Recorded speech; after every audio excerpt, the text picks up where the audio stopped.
qui sul palco perché sia lei a consegnare il premio. Eccoci qua, benvenuta. E quindi chiamerei i due vincitori che hanno scritto il brano in coppia. Il brano si intitola Cassa e Perdu e sono Valentina Chiglia e Luigi Lago e li invito a raggiungere.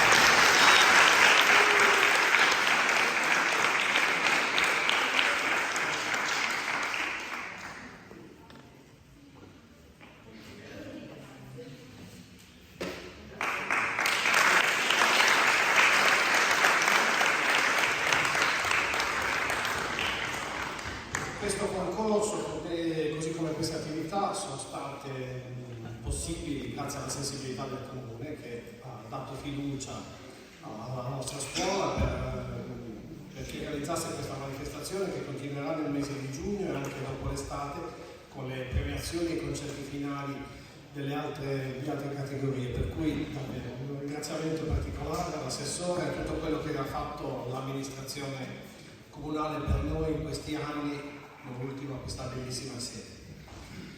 Io a questo punto la farei finita con i discorsi, passerei alla musica e quindi invito il gruppo, il maestro Carpotesi, Maurizio Geri, chitarrista, che è venuto con lui per questa serata e non mi rimane che augurarvi un buon ascolto.